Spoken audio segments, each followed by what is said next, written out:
Okay, we're holding today in the second part of this new series, Yesodot Ben Adam Lechavero, the essentials of interpersonal relationships. Last week, we began to explain the various roles, the different roles between men and women, that they each one have a purpose, that they each one contribute to a relationship, and that they're both equal and important. Even though they're different, they're equal. They're both important. B'ezrat Hashem, next week will be somewhat of a continuation of today. Today's lecture is quite extensive because after we know that it's important to get married, that this is what HaKadosh Baruch Hu wants of us, that is the purpose of creation, to procreate, to continue to multiply, we left off with the question, what is the best match for that purpose, for that goal? Of course, it's possible for anybody to get along with just about anybody if they choose to. Nevertheless, there is one individual out there that is the best possible match. And today we're going to concentrate on that topic. How do we know who our soulmate is? How to go about finding them? And the second part next week is the importance about getting married. Even though some people meet nice people and they get along with quite a few people, they don't choose to marry for some reason. So we'll talk about the importance of marriage next week. And if we get to it, either next week or the following week, about the various segulot, or various things that we can do to make this happen. If for some reason one has not found his or her soulmate, what can they do to bring it about? So that's either next week or in 2 weeks from now. But today we need to figure out, is there a way for us to know who that individual is? Men date, women date. They're both eager to settle down and to know who that individual is. There's only one individual out there that is a perfect match. There's a lot of people we can get along with, but there's only one that completes the picture, one that the Torah says will be a true ezer kenegdo, will be a true help in fulfilling Hashem's will. And that is called the bat zug, or the ben zug, the soulmate. So let me begin with the midrash. There's an interesting midrash that says that a very important woman once asked Rabbi Yossi ben Halafta, ever since HaKadosh Baruch Hu finished creating the world, what is he busy doing these days? What is he occupied with? And he says HaKadosh Baruch Hu mezaveg zivugim. He's occupied, amongst other things, in putting people together. The midrash goes on to say that she felt that that's not such a big deal. She can do it too. And she brought her slaves, the male and the female, and she decided on her own, randomly, who should go with who should marry who. And the following day, many of the men came bruised up.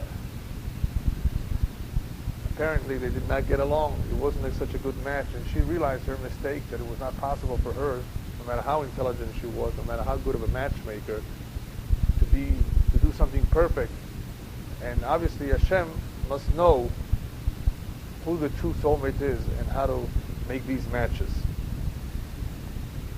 And that is why you will find the Gemara says that kol yom v'yom bat kol yotzet v'omeret bat ploni leploni, and every day there is a bat kol, like an echo from heaven going out, that says bat ploni, the daughter of so and so, belongs to this individual. In other words, we see that zivugim is min hashamayim. It is something that is pre-established, predetermined from above. It's not just something that happens randomly. It's not something that you just choose, and that's what you end up with.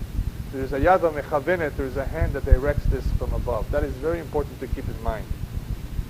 Why is this? Why does HaKadosh Baruch Hu have to be involved in zivugim? Why can't it be left to our discretion? Many of you may recall another Gemara that says, Akol b'dei shamayim chutz mirat shamayim. Everything is in the hands of heaven, except for the fear of heaven. What that Gemara is trying to remind us is that just about everything in this world is determined from above. Because HaKadosh Baruch Hu knows what's best for us. There is a package deal called a mazal, and each one is born with that mazal, and part of that mazal is also who he or she will marry. So when the rabbis tell us that 40 yom kodem yetzirat havlad, 40 days before the creation of the fetus, which is about the time of conception, that at that moment it is determined bat ploni le ploni, that he will marry so-and-so, the reason they say so is to remind us shadavar nikva merosh, it has already been predetermined, veyesh siba ladavar, and there is a reason why it needs to be like that. And just like in Makat Bechorot, in the 10th plague, right? Who was killed in the 10th plague? The Bechorot, the firstborn. HaKadosh Baruch Hu says, I will not allow the angel of death to do this job, because he will not know who the firstborn is. Only HaKadosh Baruch Hu yachol le'abchin ben tipa letipa. Who is a firstborn? That is why HaKadosh Baruch Hu was the one that carried out the 10th plague, Makat Bechorot. In the same way, only HaKadosh Baruch Hu is the one that knows who that zivug is, who that soulmate is. There's no other person in the world, there's no malach, there's no briah that can figure this thing out. So HaKadosh Baruch Hu mezavek zivugim. And not only is he the one that establishes, that makes a decision who it is, what did we just say before? That there is a bat kol. There's a bat kol every day that goes out. Domeret bat ploni le ploni. Sadeh ploni le ploni. This field will belong to this person. Why is there a need for a bat kol? Because this is one of the areas called hashgacha peratit, that there is divine providence from above. HaKadosh Baruch Hu mashgiach, HaKadosh Baruch Hu supervises the Jewish people, and he takes care of all their matters, including who they marry. Why? Because there's a great importance in who they marry. It makes a big difference. In order to understand why it makes such a big difference, let's go back one step. Our tradition says that in the creation of the human being there are three partners. The husband and the wife, right? The father and the mother, and HaKadosh Baruch Hu. Each one contributes its share, and HaKadosh Baruch Hu gives its sense, the five senses. So HaKadosh Baruch Hu is a partner in the creation of man. So in the same way that HaKadosh Baruch Hu is a partner in his creation, HaKadosh Baruch Hu says, I also want to be a part in building him up. A man is built up when he completes himself with his wife. And the best way to build him up is through the Ezer Kenegdo, through his soulmate. And Hashem says, I want to build him up. I want him to be successful in life. And in the same way that HaKadosh Baruch Hu wants to build him up, he also wants to be a partner in building his home. As I explained last week, that if a husband and wife are worthy, and they follow the Torah and Mitzvot, then HaKadosh Baruch Hu mashreh shchinato b'bayit hazeh, he will dwell in that home, and that also contributes to the success of the home. Chas v'shalom, if they throw Hashem out of the home, then the chances of failure are much greater. That is a very important part of the household, that we should have all three partners, because it's not easy. It's definitely not easy to be without Hashem. And especially so for a single person too. Lo tov heyot ha'adam levado, the Torah reminds us. It's not a good idea for a man to be single, or a woman. They need to be together, because a man or a woman, so long as they are single, they are only half. They're not maximizing their full potential. Once they join forces, two heads are better than one, as the saying goes, and along with the contribution of Borei Olam, they're able to build a successful relationship.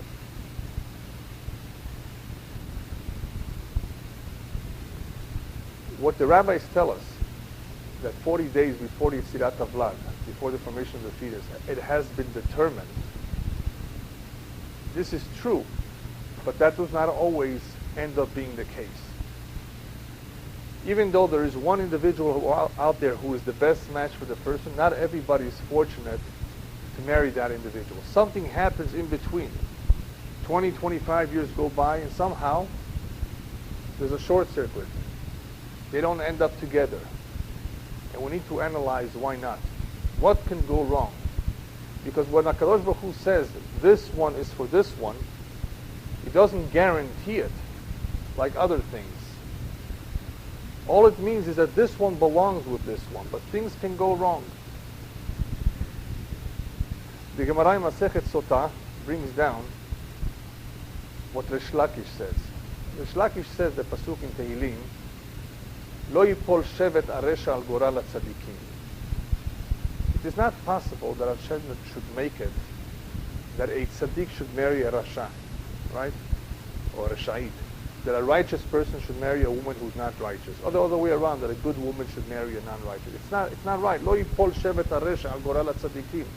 This man as a tzaddik, why should he end up with a bad woman, or the other way around? Why did Resh Lakish introduce this right then and there? Because we're dealing with Masechet Sotah. Masechet Sotah, I don't know if you're familiar with this parasha in the Torah. There is an incident that occurs where a woman is suspected, we don't know for sure, that she betrayed her husband. And in order to check this thing out, they go through a very thorough examination using special waters. And if in fact she did commit a transgression, she would swell up and die. That's briefly what the Torah says. This was a way to examine the truth. So Resh Lakish says, why is this so? How does this happen that a woman betrays her husband? Didn't they get along once upon a time? Wasn't this the zivug? Could it be that a good man should marry such a woman that should commit something like that? It doesn't make sense. Lo yipol shevet haresh al goral hatzadikim. How do you ever have a sotah? How do you have a good man ending up with such a woman? And the Shakish says it's not possible. But it did happen. Well, if it did happen, it could be one or two things. Either he himself is no good, he himself is tameh and she's a temeah. Well, if this is what you are, this is what you get. Or, if he's really a righteous man, then Baruch Hashem, im hi kilkela, if she did something terribly wrong, after all we do have free will, and she just went off with somebody else, then he's a tzaddik, then he doesn't deserve to continue to live with such a woman. Let it come out in the open. Let somehow someone observe this and let her be taken to the Kohen. So one way or another, either he's a Kohen, either he's a Tameh, so he gets a Temeah. This is what he got. Or he's really a tzaddik, and HaKadosh Baruch Hu is helping him out. Hey, this is not for you. And according to the Kabbalah, the reason why she dies and they don't get divorced is because divorce is something terrible. And we'll speak about them in a couple of weeks, that when two people, husband and wife, who are truly soulmates, divorce, they are divorcing each other forever. The neshamot are divorced. If she is really his zivug, if she is really the soulmate, she just did a terrible mistake. She made a terrible mistake. HaKadosh Baruch Hu says, let this woman die and let her come back in a reincarnation if necessary. She still belongs to this man, but not in this lifetime. So that's why the Torah does not decree, let them get divorced. Let her die instead. He's a tzaddik, and she's no good. They can no longer be together. So what does Resh Lakish conclude from this? Since it's not possible for a good man to land with a bad woman, there is something called Em mezavgim lo le'adam isha ela lefi ma'asav. He therefore says that there's another type of soulmate called lefi ma'asav, that Hashem will give an individual, a woman or a man, according to his deeds, according to his or her level. And that may not necessarily be his or her soulmate. As in the case of Sotah, if he in reality is a tzaddik, why should he end up with someone whose ma'asim are completely different than his? It must be either that he's just like her, so HaKadosh Baruch Hu gave him something similar to him, or unfortunately it can happen that he's a tzaddik and she's no good, but then she needs to die. Because HaKadosh Baruch Hu will not allow this to continue. It's not fair for him to live not knowing that his wife is somebody mufkeret, somebody that cannot be relied upon.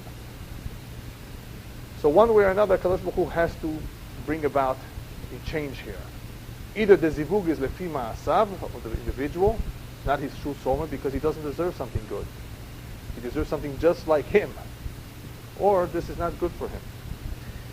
And the rabbis continue on to say that this zivug of lefi ma'asim, this zivug that is brought about by one's deeds, is not always successful.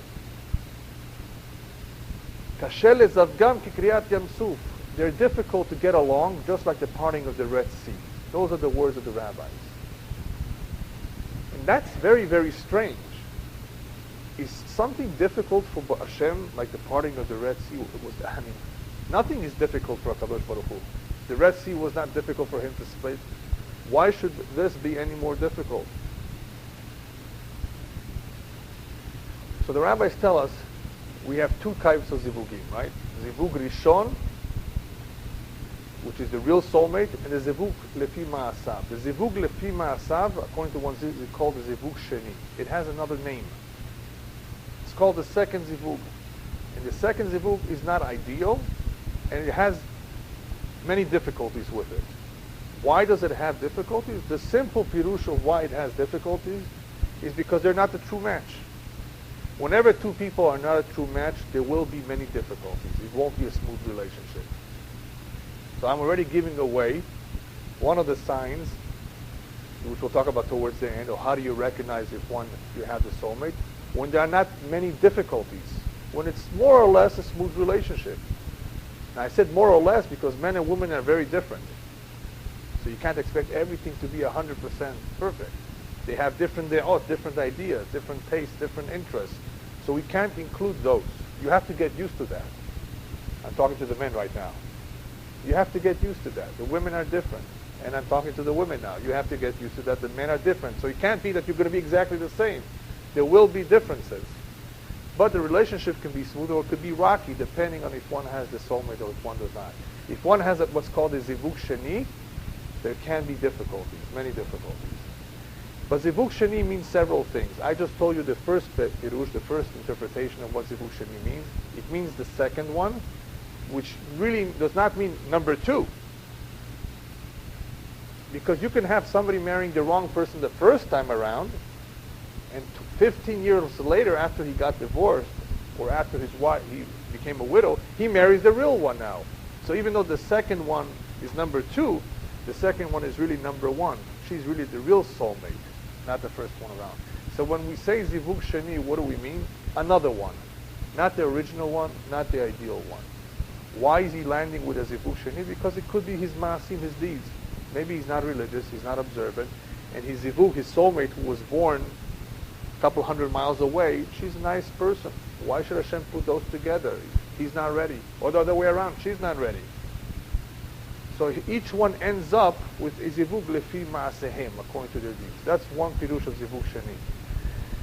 The second pirush of zivug sheni is according to the Kabbalah. The Ari HaKadosh says, what's zivug sheni? How does it work with soulmates, that he says? The way it works with soulmates is that a true soulmate consists of a male and a female. Zachar u'nekeva. The Zohar says so, that as soon as the Zachar is about to come down to this world, the male is about to come down, the soul of the male splits from the female, and he usually comes down first, after which the female part of the soul follows him. It could be 3 years later, 4 years later, and that is why the rabbis tell us that 40 days before the conception, what do they say? Bat ploni le ploni. Why do they say bat ploni? The daughter of so-and-so will be wed to ploni. Why don't they give her a name? Plonit le ploni. So it is explained in the Kabbalah very simple. It's usually in a real soulmate situation, the husband is older than the woman. Not always, but most of the time. Most of the time the male has come down to this world before the woman. And therefore that's another sign. And that's, by the way, a good idea too. That the man should be older than the woman by a couple of years. Not the other way around. For shlom bayit purposes, and I'll talk about it in a couple of weeks from now, relationships are better off if the husband is a couple of years older. There's nothing wrong if the woman is older, a year, almost the same, but ideally, that's the way it's better. So the Ari HaKadosh says, since in a true soulmate situation, the male and the female are part of the same soul, one comes down, the other one follows. That is only true the first time around. But Gilgul Rishon, in the first reincarnation, when the male comes down, that female, that second half of his neshama will follow him. Now what happens if the man did not do what he's supposed to do? He committed sins, he did not fulfill all the mitzvot. He has to come back a second time, maybe even the third time, the Gilgul, in a reincarnation. Well, the women are not sent back for a second or third visit. The men usually can come back, but the women stay behind. Well, if the women stay behind, then who's the man going to marry? By the way, anybody know why the women don't come back, the men do come back? I explained this in the past.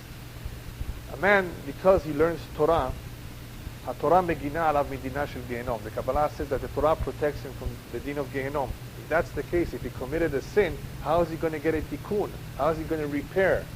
So he comes back. Gilgul is therefore a tikkun for the male, for the gever. A woman who does not have that zechut necessarily, she doesn't learn Torah, even though she gets the sechar for supporting her husband, so her tikkun is done in Gehenom. If her tikkun is done in Gehenom, she really has to come back in a Gilgul. There are situations, however, that she does come back. If the man was a good man, and he says, I want my wife back. So, v'yatza ishto imo, the Pasuk says, then they let that woman, who is his zivug, to come back a second time. Nevertheless, even if the original zivug does not come with him, any time the male comes down into this world, the Gilgul, he still has a zivug, and that zivug is what's called achi krova elav mishoresh nishmato, the woman who's closest to him from the same root of the souls. The souls belong to a root, just like children belong to the same parents. And when it comes to neshamot, to the souls, they also belong to certain branches, to certain roots. So the one that he will marry may not necessarily be his original soulmate from the previous lifetime, but she will be the closest one to his zivug because she's from the same shoresh haneshama, from the same root. So the Aliyah Kadosh says, this is called zivug sheni. This is his second time around, so it won't be as easy for him as it was the first time around. Why not? Because anytime a man comes back into this world, yesh alav kitrugim, there are accusations against him. He's coming letaken. Ulo mushlam, he's not complete. So there are accusations that stand in his way. So why should we let him find his zivug so easily? It becomes more and more difficult, and on that the rabbi said, Kasher lezavgam kekiryat yamsuf. On that the rabbi said that it's difficult to bring them together. Not that it's difficult for Hashem. Nothing is difficult for Hashem. Then why is it difficult? It's difficult because this man is here a second time around. He won't have it easy. He may have to date 100 girls before he finds his real one, because this is his zivug sheni. So this is a second interpretation of what zivug sheni means. But this is only according to the Kabbalah. Remember, the first pirush is still true. Zivug sheni means not the real one. But according to the Kabbalah, zivug sheni can also mean this is his second visit here, and it won't be as easy. Whenever you see, therefore, a man and woman who get married quickly, easily, and it's for the two of them their first date, it's very possible that they are here for their first time. There's what's called in the Kabbalah neshamot chadashot.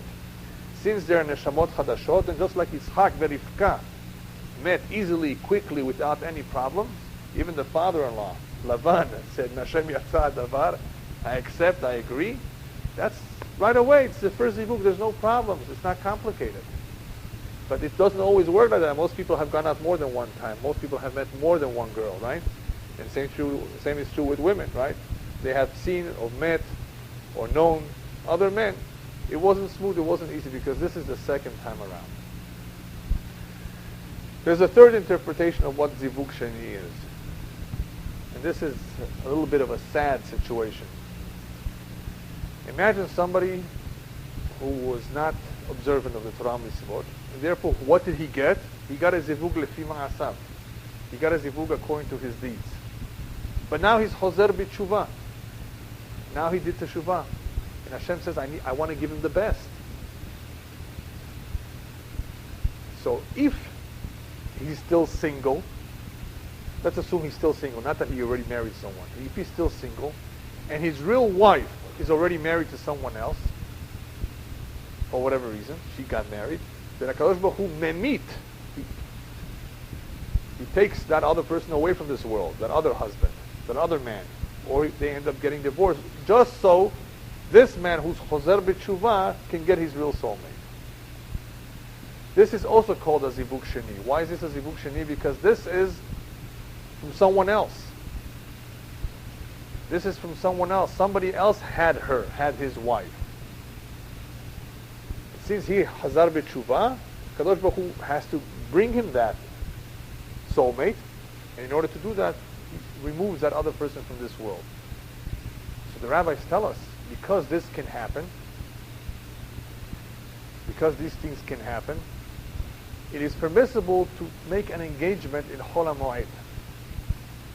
Chol HaMoed, right between the first days of Pesach and the last day of Pesach, we have Chol HaMoed. Between the beginning of Sukkot and Shemini Atzeret, we have Chol HaMoed. It's like a semi-holiday. And the rabbis tell us, En me'arvim simcha b'simcha. You can't mix two smachot, two occasions of happiness or festivities, to get married and the holiday. You have to concentrate and focus on the holiday. Get married after the holiday, but you're allowed to get engaged.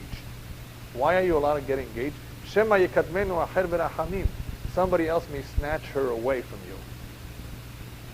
How could somebody else snatch your soulmate away? We just said before, in the very beginning, that there's 40 days before the formation of the fetus. It's already determined who belongs to who. But what did we say? That even though it's determined, it's not concrete, it's not set in stone. Things can happen where one will not get his soulmate. One of those ways is Shema yikadmenu acher v'rachamim. Somebody else prays, Hashem, Hashem, Hashem. I like this girl. I want this girl for a wife. Convince her. Put it into her head that she should marry me. You know, the flowers doesn't work. The perfume hasn't worked. You know, something. So he turns to prayer. No matter, and you know what? The prayer is powerful.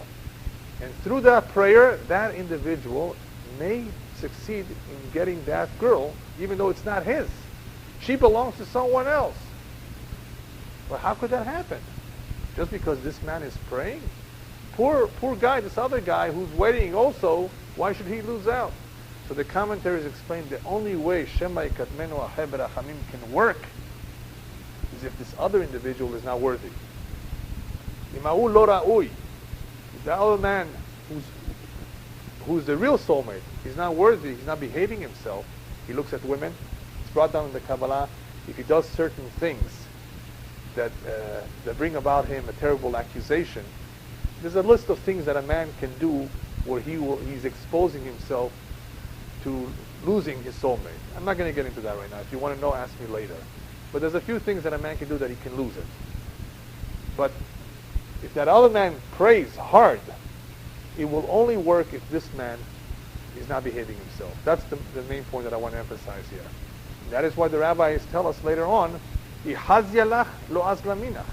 There's nothing for you to be afraid of, that somebody else will take him or her away if she's really due to you, if you are really worthy of it.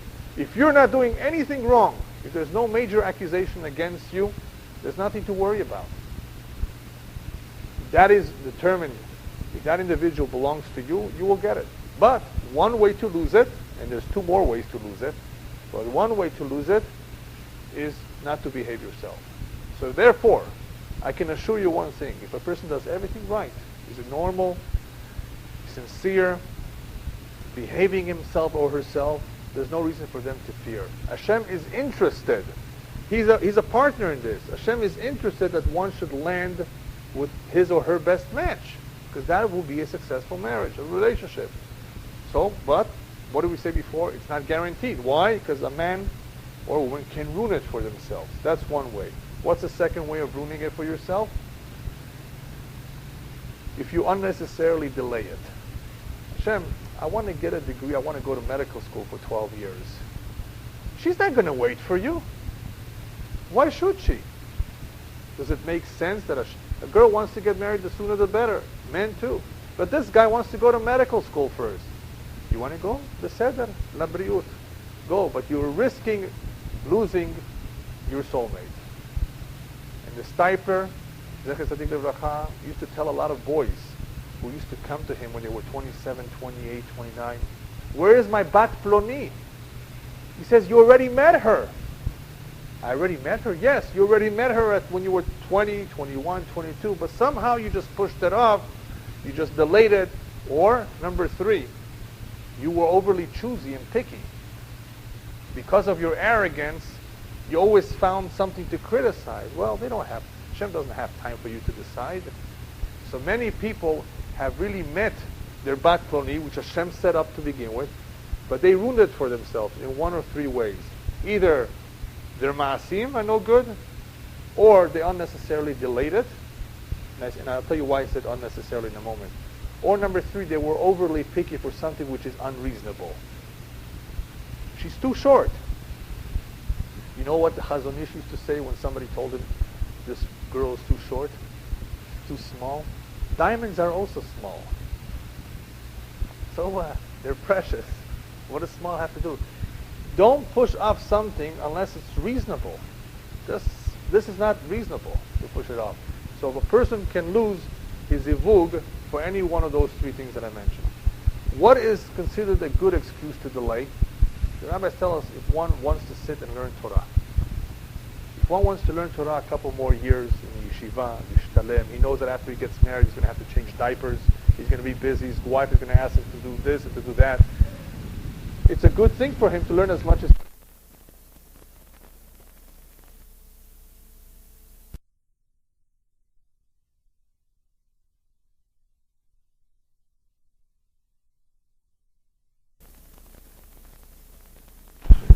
Shlomo is brought down up to the age of 24. It's not really written anywhere till what age. It has to be reasonable, even if he wants to learn Torah. What if he needs a parnasa? The rabbis tell us anybody who pushes off marriage just for parnasa because he doesn't have enough money, he does not have emunah. He simply is lacking emunah. Before you married her, somebody was feeding that girl. She ate every day, right? You think that a Kadosh Baruch Hu, now when she marries you, will not give her what to eat? Somebody was taking care of the two of you before, and Hashem will take care of you after you get together. But if somebody says, you know what, I just want to finish a year or two so I can get a degree in computers, that's reasonable, but there's a condition on that. Kol zman she'en yitzro mitgaber alav. If a person really wants to learn a profession, and that profession will not take him 8-10 years in college, it will take him a reasonable amount of time, the en yitzro mitgaber alav, and the yetzer does not disturb him, then it's permissible. That's reasonable. But even so, the rabbis tell us, the younger, the better. Yeah? Yeah. How do we explain David Amelech having Sheva married someone else and Bathsheba good? What transpired when he married Sheva later? He said that was exclusively Bathsheba. That's true. Bathsheba was the true zivug of David Amelech, but she was not coming to him in the very beginning. That is a situation and an example of where somebody else was able to take her before he was able to get to her. But in the end, he got her. Okay, so yes, it's a good example of those situations where this was truly his zivug. Right? There was a reason for that, sure. There was a reason for that. Kadosh Baruch Hu has a plan of when somebody will get who. As I said before, there are situations where one ends up later on with his real zivug, not the first time around. And that could be for a variety of reasons which we don't know.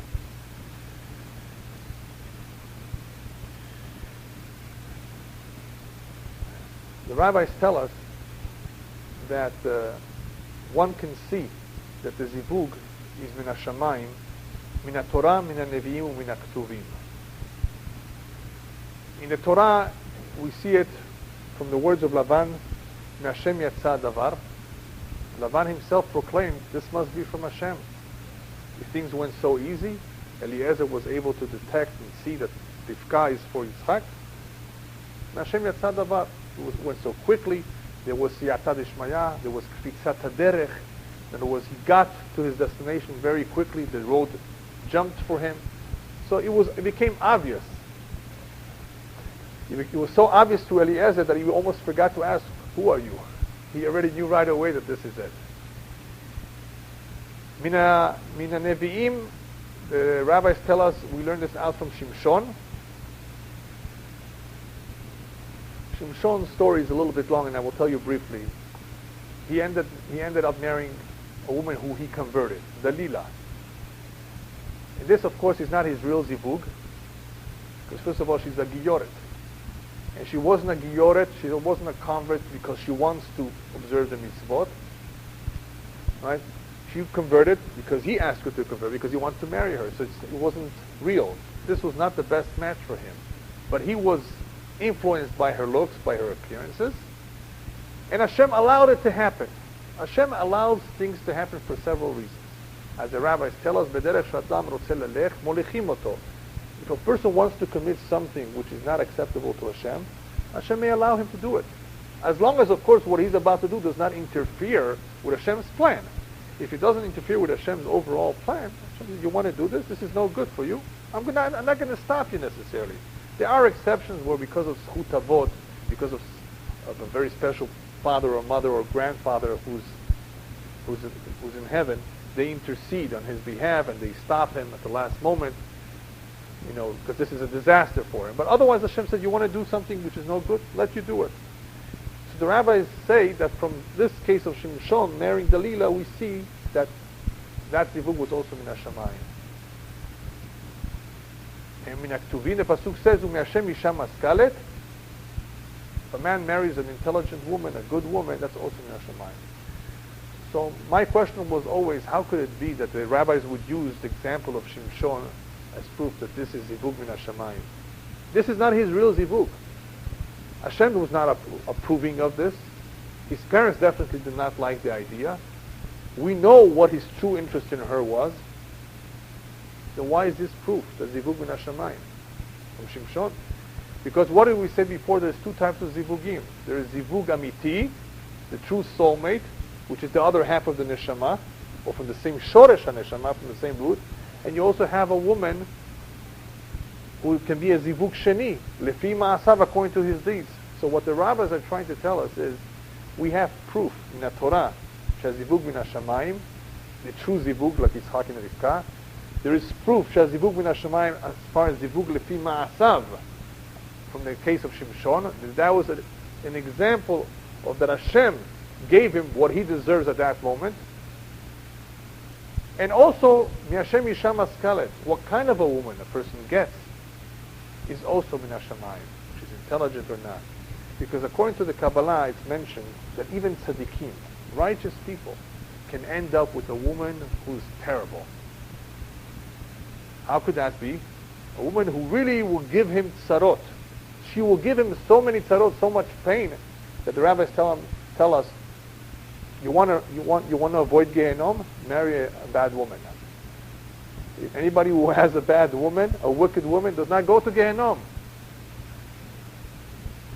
So, why does this happen? Tzaddikim have all types of tikkunim. They have all types of ways of getting their kapara, their atonement. And one way could be through a woman who is really a big headache. It doesn't mean that his ma'asim are no good. This is an exception. Really, his zivug is great. His zivug is a good woman. But he ended up with this woman for whatever reason. It's a tikkun. It's not that he made a mistake. How do we know that tzaddikim don't make mistakes? If a person behaves himself, if he does everything right, isn't it possible that he should make a mistake? No. The rabbis tell us, Rayami Yaakov Avinu. Yaakov Avinu, you know how hard he tried to get Rachel, to get his real soulmate. He knew Rachel was his soulmate. And he made a deal with Lavan. Berachel bitcha ketana. He was so detailed. He worked out a contract. He wanted to make sure he gets Rachel, no other Rachel with another girl with the same name. He was so careful. And what happened at the end? What did he do? What did he get? Leah. He eventually got Rachel too. But no matter how hard he tried, no matter what he did, kol ha'ishtadluyot lo azru lo. All his efforts didn't work. Why? Because Hashem had a different plan. It wasn't Lavan. Don't think about it. It wasn't Lavan. It was Akom min hashamayim. Of course, Lavan's interests were there too. But in reality, HaKadosh Baruch Hu Koveh, HaKadosh Baruch Hu is the one that determines. No matter how hard we try to avoid something, and then whatever Hashem's plan is, that's what will work out. So there are no mistakes. But what there is ruining it for yourself. That can happen. And in that case, one gets the Fima Asav and doesn't get his real zivug. All right, I think we're at the point of wanting to know what we should look for and how should we go about looking for it. When we should look for it, I think everybody agrees. The sooner the better, I hope, right? Nobody wants to delay it indefinitely for no reason. it's not a good idea to stay single. So I'm not going to talk about that now. Maybe we'll expand about that next week for those who are not convinced yet that it's important to get married and rather stay single. But I think everybody here hopefully understands the importance of marriage. But how to go about finding the right person and where to look is important. So first of all, the rabbis tell us usually it's the man's role to look for the woman and not the other way around. A woman doesn't have to travel all over the world to see, where is he? No, that's the man's job. The rabbis consider the woman an avedah, a lost object. And who looks for the lost object? The owner of that lost object, the man, the other half. So it's the man's job to look. Now what happens if for some reason the girl is getting older and older and older and older and older? Then of course she has to get more involved and perhaps make more efforts because for some reason something has happened that we don't know what that is, but that is her mazal. Her mazal has been delayed and she has to be more involved perhaps too. But ordinarily a woman doesn't have to be concerned. If she is worthy, if she's behaving herself, then the husband will find her. Now there are some men who are lucky. Their zivug comes to them, just like Yitzhak. There are some that have to go look for their zivug, like Yaakov, who had to look. So one could be sitting at home, and his future wife will knock on the door. Why was she knocking on his door? Because she was looking for a neighbor, and she didn't have the right address. She made a mistake, but is it a mistake? Of course not. There are no mistakes. Hashem made her go to that address. There are hundreds and hundreds of stories which I will share with you maybe next week another time of how HaKadosh Baruch Hu makes all the zivugim happen, that even if one is here in LA and the other one is in Malagasy, they will both decide to take a cruise at the same time in the Bahamas. And they will meet. One way or another they will meet. The two can meet at the hospital, the two can meet in a hotel. HaKadosh Baruch Hu has many ways of how they will meet. Because HaKadosh Baruch Hu is the one that's mezavek zivukim. And everybody down here who's making the shidduch, we're only messengers, we're only shelichim. But in reality it's all happening from above. Point number 2. What should we look for? The rabbis encourage a man to do whatever he can, even to sell his possessions and marry a bat talmid chacham, to marry the daughter of a talmid chacham. And they encourage him to marry off his daughter to a talmid chacham. But is it possible for everybody to marry talmidei chachamim, or to everybody to marry off his daughter to talmid chacham, or to marry the daughter of a talmid chacham? It's not possible, right? So what are the rabbis talking about? The rabbis simply gave us direction. This is what you should look for. This is what you should value. This is what's important. Not money and not beauty. Why? Because whoever marries a woman just for her money, the rabbis tell us first of all that yulo yeladim lo agunim. He will not have good children. His marriage will not last. And the money may not last either.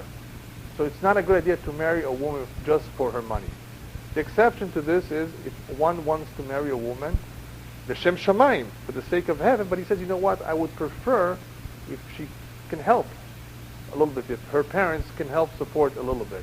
It's okay, but to depend on this is also not a good idea, because maybe that's not one's mazal.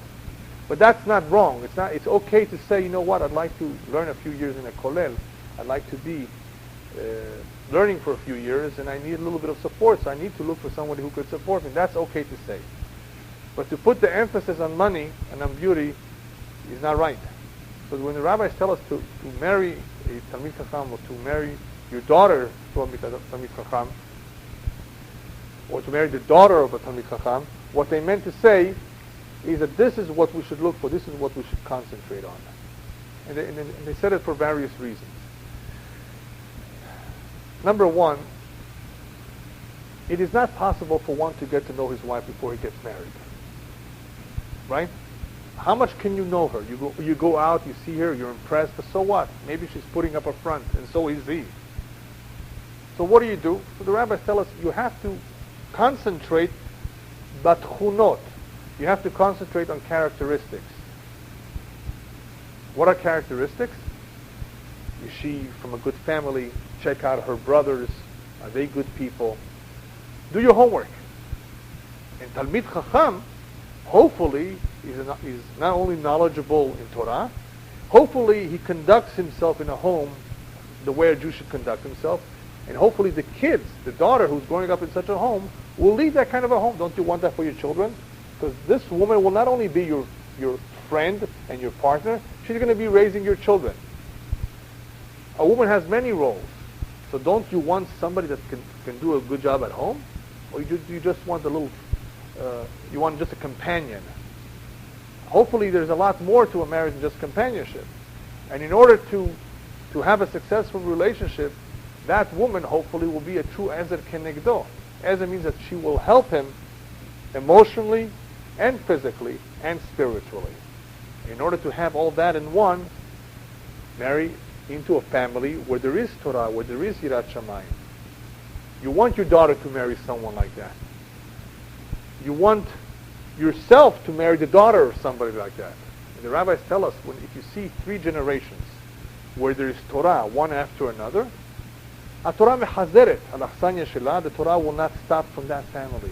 If 3 generations in a row there was Torah, Talmidei Chachamim, you can rest assured that in that family you will continuously have Torah. How come it happens then that in certain families the Torah stopped? There have been generations, or 3 generations, Torah, rabbis, big rabbis in Europe. In Europe there were big rabbis. In Russia and in Poland, and the grandfather was a rabbi, and the great-grandfather was a rabbi, and all of a sudden the son or the grandson is nothing. What happened? How could it be? So it's brought down in the Sfarim because somebody in that family married into a family that he was not supposed to marry. Because of money, or because of beauty, or because of yehus, because of some other thing that is not as significant. And because of that, temporarily at least, the Torah stopped from that family. Eventually, B'ezrat Hashem, maybe the Torah will come back. But in the meantime, somebody married somebody who was not supposed to marry. Somebody that is not good for that family. And that is why the Torah stopped. Rabbis also encourage us, therefore, to pray a lot. To pray that we should find the right one, that nobody else should snatch them away. That the children should end up with something that is good for them.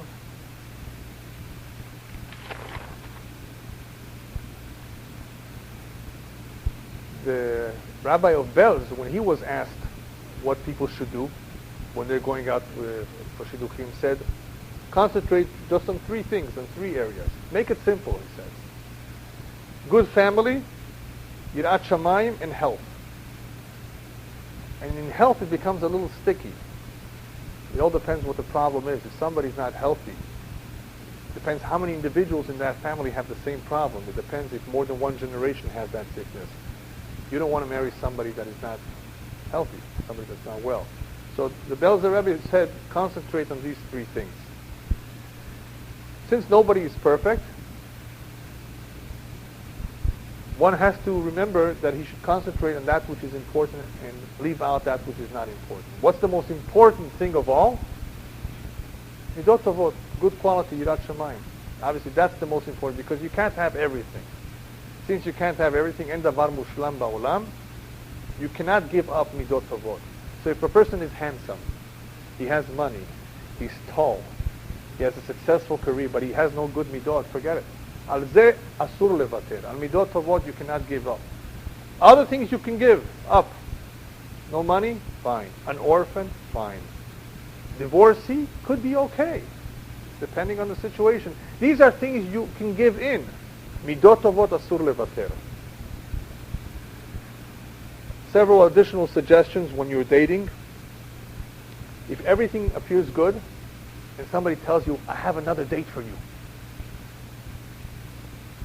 Don't say, well, I'm going to check this one out first. If everything is going well with somebody in particular, then continue. Don't go see something else if everything looks right with what you're looking at right now.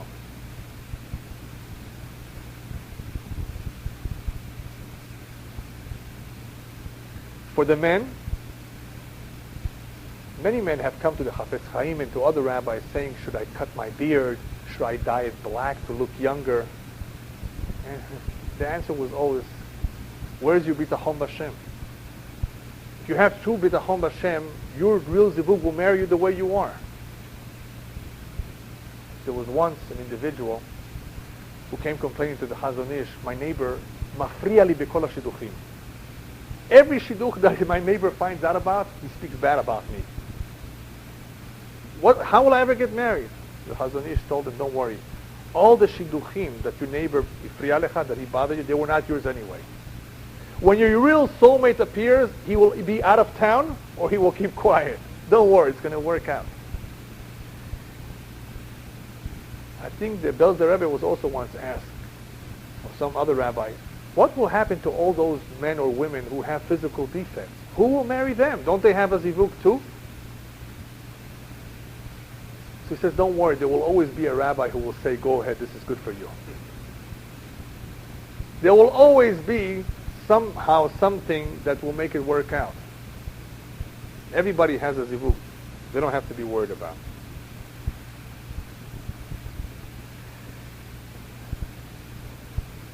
What happens when somebody does become older? What needs to happen is that they need to become less and less picky, because it is possible that they may have lost their zivug. And when somebody once came to the Chafetz Chaim and said what he was looking for his daughter, that he wants a Talmid Chacham with money, good looking, Yireh Shamayim, and he hasn't found one, and his daughter was already getting older, the Chafetz Chaim said, Mashal lema davar domeh, what is this compared to? To an etrog and to Chag HaSukkot. If you're buying an etrog a month in advance before Sukkot, you can choose.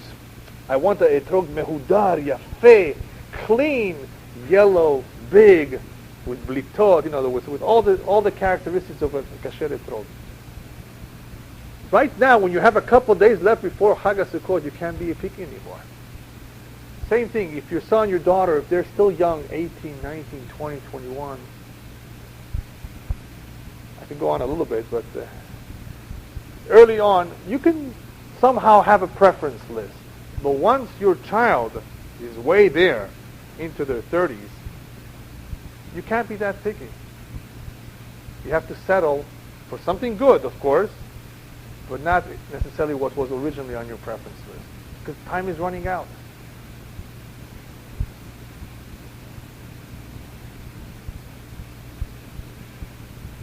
I think some of you are wondering, how come with the Hasidim it's so easy? Right? Husband and wife are put together by who? By their parents.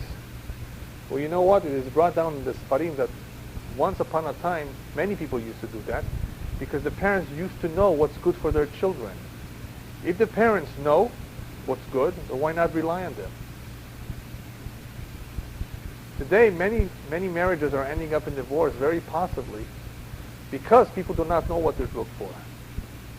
And they think they know what they want, and they fall into something, and they eventually regret it. So the parents sometimes have a good eye for what's good for their children. Like Hasidim, of course, if they have the zechut, if the parents have done the homework, then it could work out. At one pgisha, they see each other with one or two meetings, and that's it. It could work out. HaKadosh Baruch Hu allows it to happen in that way. The Sefer used to say that when people are dating, it's a good idea for them to make a list of the questions, of the issues that they want to discuss, so they should have what to talk about. A lot of times people go out and they don't have what to talk about. Oh, she must be quiet. She doesn't talk. She doesn't have anything to say. Well, prepare something to say. Same thing with the boy. Have something to say. Know in advance what you're going to discuss. So you should have a better feel for each other. And by the way, we very much strongly believe in using a shatchan, a go-between. For various reasons, it's helpful that people should not get together or go out on their own. Use a go-between. It helps a lot.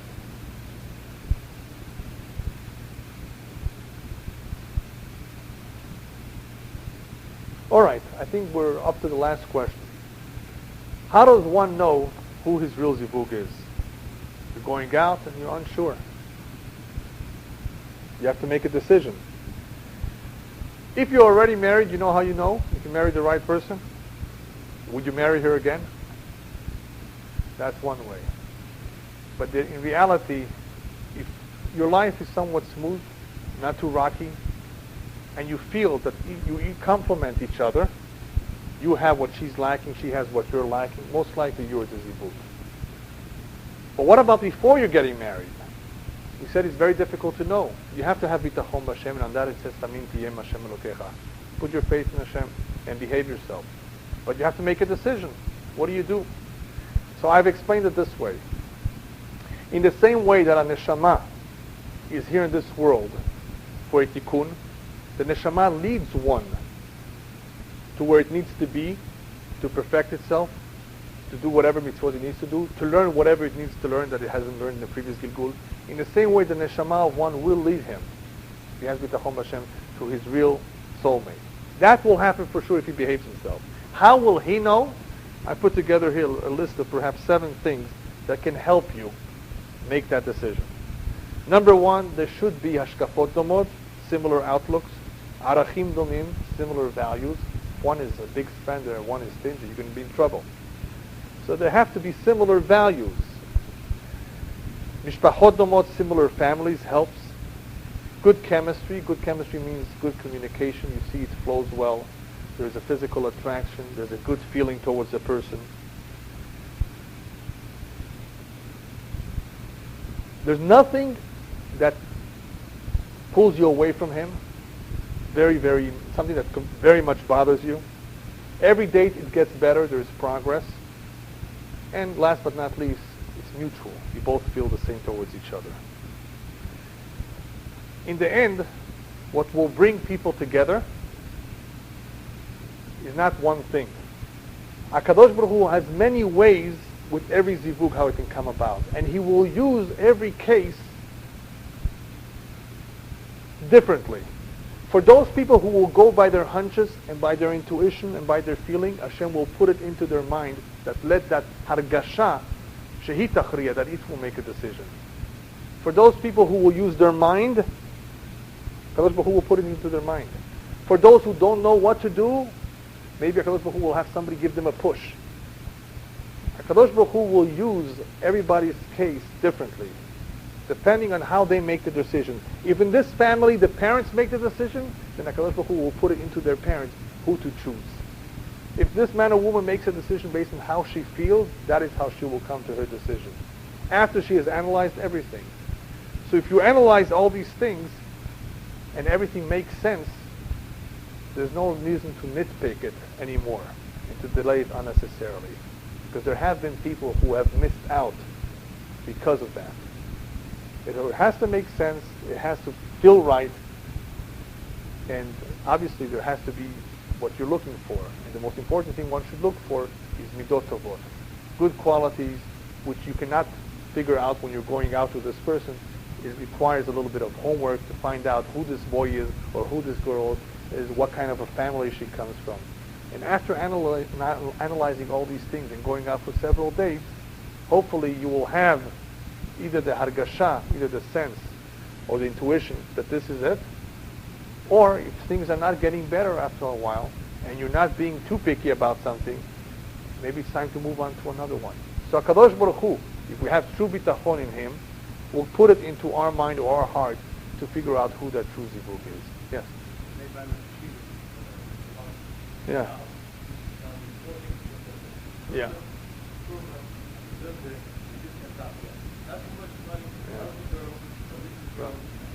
That's right. So anyway, this is pretty much what we need to concentrate on, what we need to look for. Next week, B'ezrat Hashem, will concentrate, as I said before, on the importance of getting married and what to do if somebody has tried everything and nothing has worked and he still hasn't found his soulmate. There are various segulot and tefillot, prayers that one can say and one can do to make those things happen. I just want to finish with a very important point. Don't give up. Don't lose hope. HaKadosh Baruch Hu is interested in a husband and wife meeting together, and the true soulmates getting together and building a home. And HaKadosh Baruch Hu is an active partner. He wants to help. So all we have to have is true bitachon b'Hashem and continuously pray to Him. And remember, kol akava letova. If it hasn't happened yet, as long as we behaved ourselves, there's a good reason for it. That somebody special out there probably is just getting stronger and getting better and learning in a yeshiva, and be patient. But don't be too picky.